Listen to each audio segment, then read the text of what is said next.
बिस्मिल्लाहिर्रहमानिर्रहीम। अस्सलाम वालेकुम। उम्मीद है आप ठीक होंगे, खैरियत से होंगे। तैयब बलोच आपकी खिदमत में फिर से हाजिर है जी। आज अदालत से जुड़ी एक अहम डेवलपमेंट आपसे शेयर करते हैं। डेवलपमेंट ये है कि पाकिस्तान बार कौंसिल की जानिब से सुप्रीम कोर्ट के सीनियर तरीन जज जस्टिस सरदार तारिक के खिलाफ सुप्रीम जुडिशल कौंसिल में शिकायत को बदनीयती करार दे दिया गया है। पाकिस्तान बार कौंसिल की जानिब से जारी एलामिये में यह कहा गया है कि जस्टिस सरदार तारिक को दबाव में लाने की कोशिश की जा रही है और इसी वजह से उनके खिलाफ जो है वो एक बदनीयती पर मबनी शिकायत जो है वो सुप्रीम जुडिशल कौंसिल में दायर की गई। और यहाँ तक कहा गया है कि इसकी मेन वजह जो है वो जस्टिस मज़ाहिर नकवी के खिलाफ जो शिकायत है वो है, क्योंकि जस्टिस मज़ाहिर नकवी के खिलाफ जो सुप्रीम जुडिशल कौंसिल में मामलात चल रही हैं उसको जो है वो चीफ जस्टिस की जानिब से जो है वो जस्टिस सरदार तारिक मसूद को भेजा गया था, क्योंकि जस्टिस सरदार तारिक मसूद सुप्रीम कोर्ट के सीनियर तरीन जज हैं और इसके साथ साथ जो है वो सुप्रीम जुडिशल कौंसिल के भी मेंबर हैं। तो उनसे राय मांगी गई है कि आया जस्टिस मज़ाहिर नकवी के खिलाफ ये शिकायत जो है वो दुरुस्त हैं या नहीं है। तो इस बुनियाद के ऊपर अब जस्टिस सरदार तारिक मसूद के खिलाफ जो है वो एक मन गढ़ंत शिकायत जो है सुप्रीम जुडिशल कौंसिल में दायर करके उनको प्रेशराइज करने की कोशिश है, उनको दबाव में लाने की कोशिश है। ये कहा गया है पाकिस्तान बार कौंसिल की जानिब से। और यह भी कहा गया है कि अगर जस्टिस सरदार तारिक मसूद के खिलाफ ये शिकायत वापस नहीं ली जाती तो फिर इसका जो है वो हम हर फोरम पर जो है वो इसका मुकाबला करेंगे और मुज़ाहमत जो है वो करेंगे। ये कहा गया पाकिस्तान बार कौंसिल की जानिब से वाज़े तौर के ऊपर। अब मामला क्या है आप भी कहेंगे, तो मैं आपको बताता हूं कि दरअसल वजह कुछ यूं है कि जस्टिस सरदार तारिक मसूद के खिलाफ जो है वो 2 रोज़ कबल जो है एक शिकायत जो है वो दर्ज की जाती है सुप्रीम जुडिशल कौंसिल के अंदर और मुद्दा ये इख्तियार किया जाता है कि सुप्रीम कोर्ट के सीनियर जज ने जो है वो मिसकंडक्ट किया है। अब वजह क्या है? वजह ये बताई जाती है कि उन्होंने अपने गोशवारों में या सासू में 2 करोड़ 46 लाख रुपए की रकम जो है वो तो ज़ाहिर की है, लेकिन कोई सोर्स नहीं बताया, कोई वजह नहीं बताई, कोई ज़राए आमदन नहीं बताई कि भाई ये 2 करोड़ 46 लाख रुपए कहाँ से आए। इस हवाले से शायद FBI के अंदर कुछ मामला जो है वो ज़ेर समाअत हैं या चल रही हैं, लेकिन उसको बेस बनाकर जस्टिस सरदार तारिक मसूद के खिलाफ सुप्रीम जुडिशल कौंसिल से रजू कर लिया जाता है और कहा जाता है कि ये मोअज़्ज़िज़ जज जो हैं ये मिसकंडक्ट के मुर्तकिब हो रहे हैं। ये जज जो है वो अपना सोर्स ऑफ इनकम भी नहीं बता रहे और इसी वजह से इनके खिलाफ जो है वो कार्रवाई की जाए और इनको जो है वो निकाला जाए इससे सुप्रीम कोर्ट से। ये सुप्रीम कोर्ट में भी रहने के जो है वो हकदार नहीं है। तो ये मामलात जो हैं वो कुछ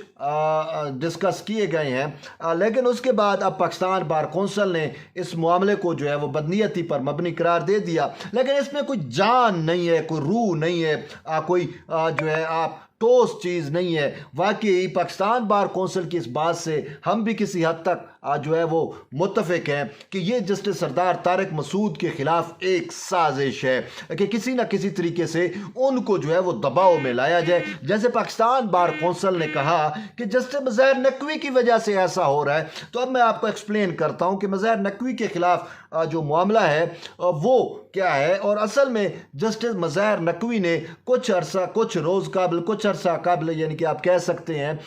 कि चीफ जस्टिस ऑफ पाकिस्तान को एक ख़त लिखते हैं और उस ख़त में जस्टिस सरदार तारिक मसूद पर तहफ़्फ़ुज़ात का इज़हार करते हैं और वाज़े तौर के ऊपर कहते हैं कि मुझे जस्टिस सरदार तारिक मसूद से इंसाफ की उम्मीद नहीं है। और यहाँ तक कहा जाता है कि उनके खिलाफ जो सुप्रीम जुडिशल कौंसिल के अंदर मामलात पेंडिंग हैं या ज़ेर समाअत हैं उसमें उन्हें खदशा है कि उन्हें इंसाफ नहीं मिलेगा और उन्हें उठाकर सुप्रीम कोर्ट से बाहर कर दिया जाएगा। तो इसी वजह से उन्होंने बाकायदा ख़त भी लिखा। अब खुद जस्टिस मज़ाहिर नकवी जो है वो अपने तहफ़्फ़ुज़ात का इज़हार करते हैं और फिर उसके बाद जस्टिस सरदार तारिक मसूद के खिलाफ ये रेफरेंस या ये शिकायत आ जाती है। तो अब सूरत हाल आप खुद आइडिया लगा सकते हैं, खुद आप नतीजे पे पहुंच सकते हैं कि पाकिस्तान बार कौंसिल ने दुरुस्त कहा या नहीं कहा, वजह क्या है। ये असल में हकीकत यही है, हमें भी यही नज़र आ रहा है कि जस्टिस सरदार तारिक मसूद को भी दबाव में लाया जाए। अब जस्टिस सरदार तारिक मसूद जो हैं वो जस्टिस काजी फैज़ ईसा के बाद सीनियर तरीन जज हैं,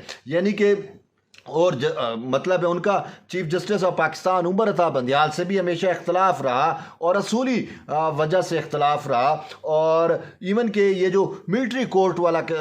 ایک بینچ بنا تھا تو اس میں جسٹس سردار طارق مسعود اسی وجہ سے انکاری ہو گئے تھے اس کو سننے سے، اسی وجہ سے انہوں نے کہا تھا کہ میں تو اس بینچ کو بینچ نہیں مانتا، اور پھر جو حکومت نے قانون سازی کی تھی انہوں نے کے مطابق اس بینچ کی تشکیل کے لیے 3 ججز کی کمیٹی جو بنائی گئی تھی وہ بیٹھنا ضروری ہے، یعنی کہ chief justice Umar Ata Bandial, justice قاضی فیض عیسی اور جسٹس سردار طارق مسعود۔ تو 2 قاضی فیض عیسی اور سردار طارق مسعود کا پوائنٹ آف ویو تو آپ نے دیکھا، لیکن چیف جسٹس نہیں مان رہے تھے، تو اب اسی وجہ سے ہو سکتا ہے جسٹس سردار طارق مسعود کو ہدف بنایا جا رہا ہو، ان کو پریشرائز کیا جا رہا ہو، کیونکہ پہلے جسٹس قاضی فیض عیسی کے خلاف بھی ایسے ریفرنس دائر کیے گئے تھے، تو یہ ہمیں بھی کچھ یوں لگ رہا ہے۔ اور پھر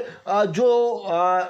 ریفرنس ڈرافٹ کیا گیا ہے وہ ابھی ڈرافٹ ہماری سمجھ میں آ رہا ہے کہ کہاں سے اور کس طریقے سے ڈرافٹ کیا گیا ہے، چیزیں سمجھ آ جاتی ہیں، رائٹنگ سٹائل سمجھ آ جاتی ہے، ورڈنگ سمجھ آ جاتی ہے، تو اسی وجہ سے ہم بھی اس نتیجے پہ پہنچ رہے ہیں کہ جسٹس سردار طارق مسعود کے خلاف واقعی یہ گھنونی سازش جو ہے وہ رچائی جا رہی ہے، اور اس کا مین مقصد یہی ہے کہ ان کے اوپر پریشرائز کیا جائے، کیونکہ اب جو سپریم کورٹ میں چینج آف کمانڈ ہونا ہے، جسٹس قاضی فیض عیسی جب سپریم کورٹ کے معاملات بطور چیف جسٹس سنبھالیں گے تو اس کے بعد جو ہم خیال ججز جن کو کہا جاتا ہے، چیف جسٹس عمر عطا بندیال کے جو ہم خیال ججز ہیں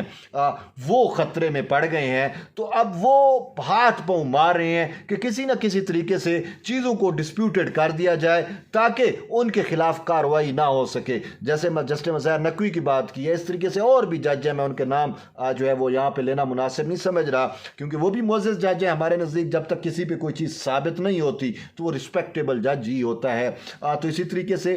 جسٹس سردار طارق مسعود کے خلاف یہ ایک سازش جو ہے اس کا پردہ چاک آج پاکستان بار کونسل نے جو ہے وہ واضح طور کے اوپر کر دیا ہے، کیونکہ بات یہ ہے کہ جسٹس سردار طارق مسعود نے اپنی وہ جو انکم ہے 2,46,00,000 وہ کسی اپنے دوست سے لی یا کچھ بھی کہیں سے اس کو آئی، اب اس میں انہوں نے اپنا سورس جو ہے وہ ظاہر کریں گے، اور اس کے لیے FBR کا پلیٹ فارم ہے، نہ کہ سپریم جوڈیشل کونسل کا ہے، نہ کہ آپ نہ میں، وہ ہمیں اور آپ کو بتانے کے بھی نہیں ہے، اور پھر یہ معاملات سیکریٹ ہوتے ہیں۔ FBR سے پتہ نہیں یہ خبر کیسے لیک ہو گئی ہے، یا پھر کوئی ایسا شخص جو ہے اس میں ضرور انوالو ہے جو ان معاملات پہ ہے، جو ہے کڑی نظر رکھے ہوئے ہے، اور یوں جسٹس مظاہر نقوی برملا اپنے دوستوں کو بھی کہتے ہیں کہ بھائی ہمیں پتہ ہے کہ یہ جج جو ہیں جو ہمیں بھاشن دیتے ہیں یہ کون ہیں، ان کے معاملات کا بھی ہمیں پتہ ہے۔ تو اسی وجہ سے اب خدشہ یہی ہے کہ کہیں نہ کہیں یہ پراکسی جو درخواست دائر کی گئی ہے سپریم جوڈیشل کونسل میں، اس میں کہیں نہ کہیں بیک پہ جسٹس مظاہر نقوی ہیں، کیونکہ جسٹس مظاہر نقوی جو ہے وہ اس ریفرنس یا اس شکایت درج ہونے سے پہلے چیف جسٹس کو تحریری طور پہ آگاہ کر چکے ہیں کہ جسٹس سردار طارق مسعود سے مجھے جو ہے انصاف کی توقع نہیں ہے، نہ ہی جسٹس قاضی فیض عیسی سے، اور اس میں انہوں نے مدعا یہ اختیار کیا کہ جسٹس سردار طارق مسعود کو جو آپ نے میرے حوالے سے جو بھیجی شکایات بھیجی اور کہ اس پہ وہ اپنا کمنٹس دیں، تو انہوں نے ابھی تک کمنٹس نہیں دیے، اور وہ اس وقت کا انتظار کر رہے ہیں کہ chief justice Umar Ata Bandial retire ہو جائیں اور پھر میرے خلاف کارروائی ہو۔ تو اسی وجہ سے پھر جسٹس مظاہر نقوی کی جانب سے مبینہ طور پہ ہو سکتا ہے کہ یہ شکایت درج کرا دی گئی ہو کہ ٹھیک ہے میرے خلاف اگر شکایات ہیں تو جسٹس سردار طارق مسعود کے خلاف بھی شکایت درج کر کے معاملے کو جو ہے وہ کسی نہ کسی طور پہ متنازع بنایا جائے۔ تو آج اس تنازع کو، اس کو متنازع بنانے کی ایفرٹ کو جو ہے وہ چاک کر دیا ہے پاکستان بار کونسل نے۔ تو یہ تو ایک اہم ڈیولپمنٹ تھی، میں نے کہا آپ تک شیئر کریں۔ بہرحال جڑے رہیے طیب بلوچ کے ساتھ، ملتے ایک نئی ویڈیو میں، تب تک لے اجازت دیں، اللہ حافظ۔